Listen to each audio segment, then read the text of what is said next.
Je suis le pasteur Sagesse Joseph. C'est un plaisir pour moi de pouvoir partager avec vous aujourd'hui un message qui est pour certains un espoir et pour d'autres une désolation.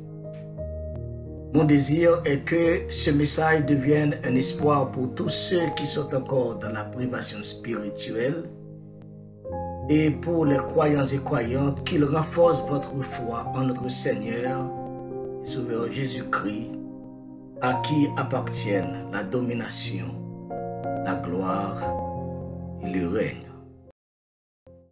Aujourd'hui,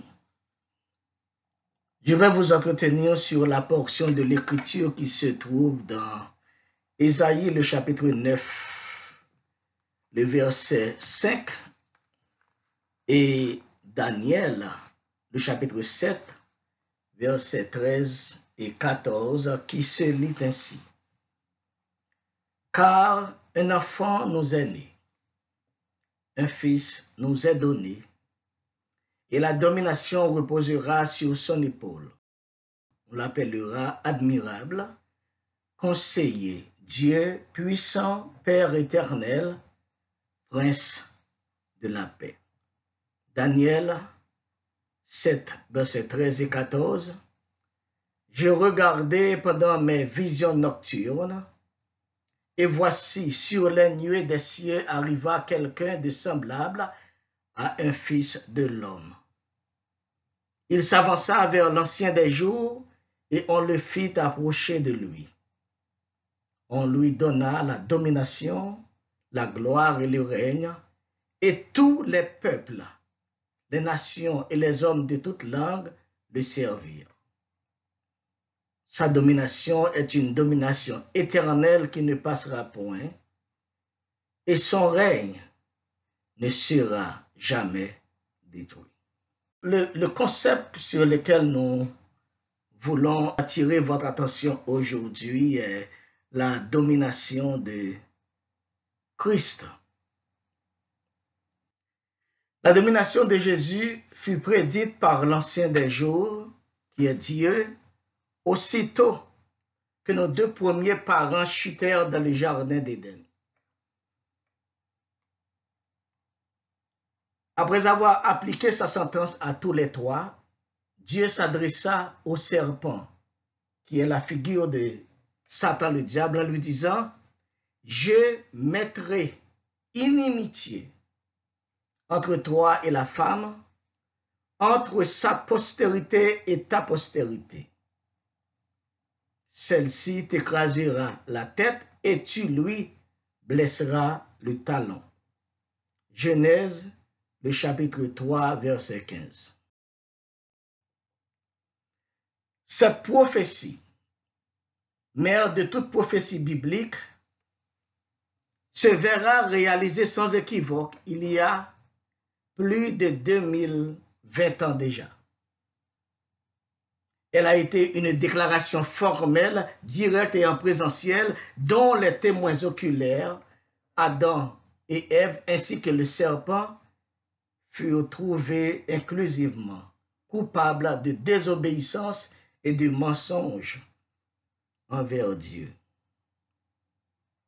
Des millénaires après, Dieu révéla son plan clairement à plusieurs prophètes, dont Ésaïe et Daniel, un avertissement et encouragement pour l'homme afin de leur rappeler qu'il tient toujours à ses paroles pour les exécuter. Ainsi, nous voyons Ésaïe et Daniel en particulier prophétiser sur la naissance de Jésus-Christ, la postérité de la femme qui devait écraser la tête de Satan, le diable. Un exploit tant attendu. Exceptionnellement, ces deux prophéties décrivent très clairement comment tout ceci allait se réaliser. Ésaïe nous a amené à comprendre que la postérité de la femme allait hériter d'une forme humaine, un enfant mâle sur qui aura reposé toute domination. Alors que Daniel, pour sa part, décrit pleinement que cette souveraineté est attribuée à Jésus-Christ par Dieu lui-même sous trois formes: domination, gloire et règne sur tout ce qui existe et dans les cieux et sur la terre.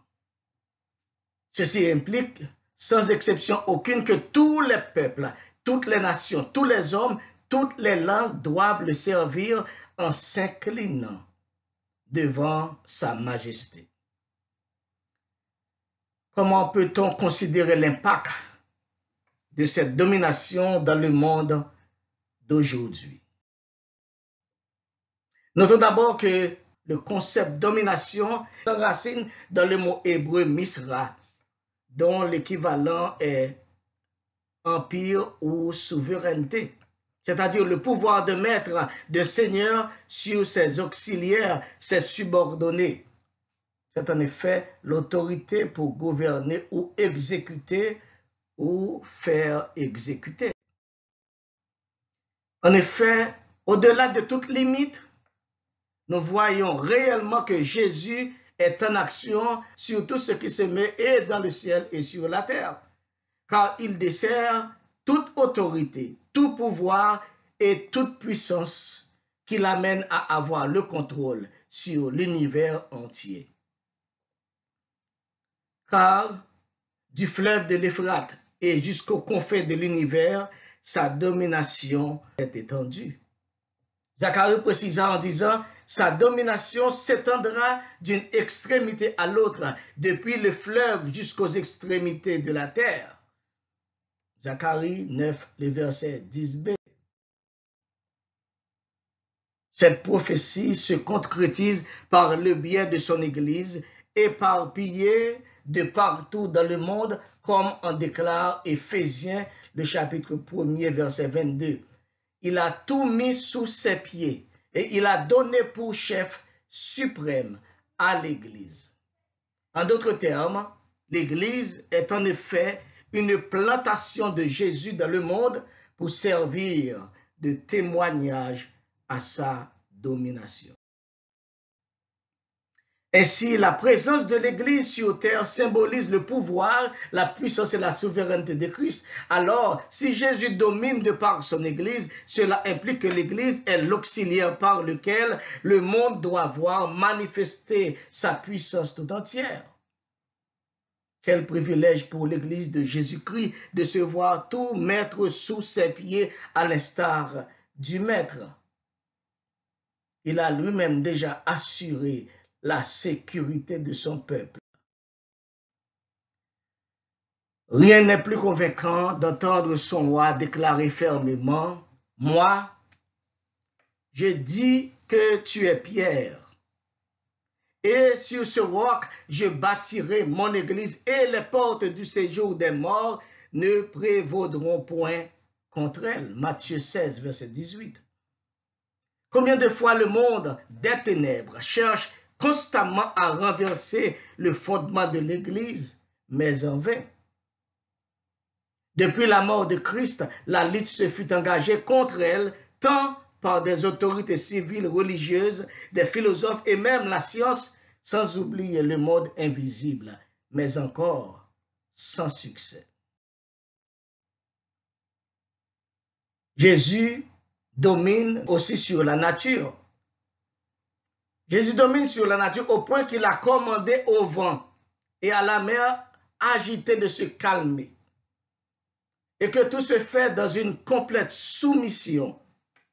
Ces actions étonnèrent des témoins oculaires qui tombèrent en amour avec le Seigneur pour ses exploits jamais vus. Au point qu'ils déclarèrent: quel est celui-ci, car même les vents lui obéissent. Matthieu 8, le verset 27. Jésus domine aussi par sa puissance sur les puissances des ténèbres. Jésus n'a pas seulement le pouvoir de domination sur l'Église et la nature, mais aussi sur tous les esprits impurs et sur Satan lui-même. Marc confirme tout ceci dans le chapitre 1er de son livre, le verset 27, en disant: Tous furent saisis de stupéfaction, de sorte qu'ils se demandèrent les uns aux autres, qu'est-ce que ceci? Une nouvelle doctrine. Il commande même les esprits impurs et ils lui obéissent. Marc 1er, verset 27. Plus loin, nous voyons aussi que Jésus a su exercer sa domination même sur les puissances célestes. Comme en témoigne en ces termes l'apôtre Pierre, assis à la droite du Père, il est imprégné d'une autorité qui le place sur les anges, les pouvoirs et les puissances. 1 Pierre 3, verset 22. Jésus n'a non seulement dominé sur l'Église, la nature, les puissances terrestres et célestes, mais on peut aussi voir que sa domination est éternelle. Ce qui est encore plus rassurant, c'est que la domination de Jésus-Christ n'a pas de limite ni dans le temps, ni dans l'espace, car elle est éternelle. Daniel chapitre 7, verset 14, l'a bien souligné dans sa prophétie en disant, sa domination est une domination éternelle qui ne passera point et son règne ne sera jamais détruit. Plus loin, nous allons voir que cette domination a eu sa base dans un concept que tout le monde cherche à comprendre, celle de la lumière. Jésus domine par sa lumière sur tout ce qui se meut, et dans le ciel et sur la terre.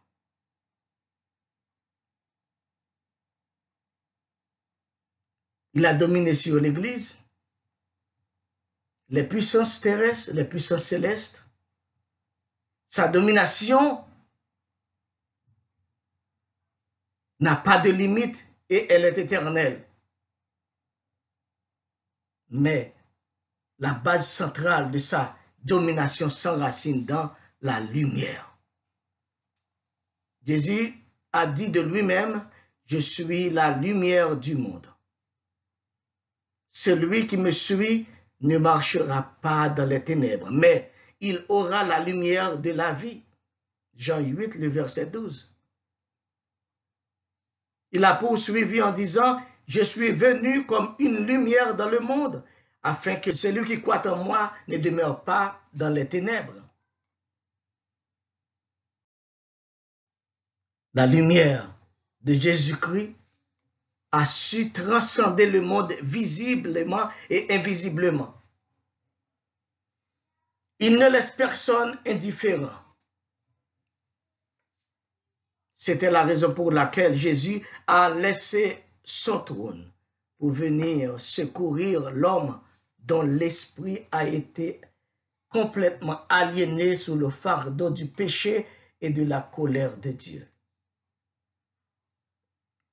Comme a précisé Ésaïe 63, le verset 1b, c'est moi qui parle, a dit Jésus, avec justice, qui ait le pouvoir de pardonner. Cette lumière symbolise la sagesse et l'intelligence de discerner et de choisir la voie du bonheur.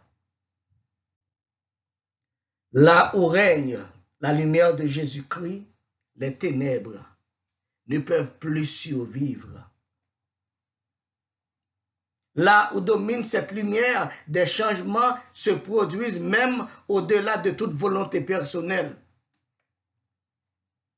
Jésus est la vraie lumière qui rend sage et intelligent. Comme en témoigne de Corinthiens le chapitre 4, verset 6, car Dieu qui a dit, la lumière brillera du sein des ténèbres, a fait briller la lumière dans nos cœurs pour faire resplendir la connaissance de la gloire de Dieu sur la face de Jésus-Christ. La puissance de cette lumière est tellement forte qu'elle a porté l'empereur Auguste vers l'an 753 à décréter le 25 décembre comme jour de la commémoration de la naissance de Jésus-Christ. L'empereur Théodose II l'a lui-même officialisé en faisant remplacer toutes les autres fêtes païennes du solstice d'hiver par celle de la naissance de Jésus-Christ. Mais auparavant, l'empereur romain Constantin décida lui-même de fêter la naissance de Jésus-Christ le 25 décembre à partir de l'an 336, après avoir été converti au christianisme. Quelle merveille! Ce n'est pas sans raison que les hommes s'accrochèrent si fortement à cette date, car ils ne pouvaient pas résister à l'influence de la lumière de Jésus-Christ. Somme 119, le verset 130, avance. La révélation de tes paroles est claire. Elle donne de l'intelligence à ceux qui manquent d'expérience. Jean nous a dit dans le chapitre 8, verset 12, Jésus leur parla de nouveau et dit, « Je suis la lumière du monde. Celui qui me suit ne marchera pas dans les ténèbres, mais il aura la lumière de la vie. » Malheureusement, nombreux sont ceux et celles qui ont choisi délibérément de tourner les dos à la lumière et en s'accrochant plutôt aux ténèbres qui donnent la mort. En ces derniers temps, il y a tant de diversions et d'extrapolations sur la question de la célébration de la naissance de Jésus-Christ. Et la date est le 25 décembre. Soyez donc vigilants, car il n'y a rien de mauvais dans la commémoration de la naissance de notre Sauveur. Jésus lui-même nous a invités à faire tout ce qui est bien et tout ce qui est juste, pourvu que la motivation se rapporte réellement à qui l'honneur est dû. Car la postérité de la femme nous était née, le Fils nous a été donné. Et la domination est maintenant reposée sur son épaule. Les visions de Daniel et d'Ésaïe ont atteint leur dessein. La domination, la gloire et le règne appartiennent à Jésus-Christ. Et de partout dans le monde, tous les peuples, les nations et les hommes de toutes langues sont en train de le célébrer et le servir aujourd'hui. Sa domination est une domination éternelle qui ne peut être contredite ni se retirer. Célébrons donc avec fierté notre Seigneur en cette période et tout le long de l'année. Joyeux temps des fêtes à tous et à toutes. Que Dieu vous soit en aide.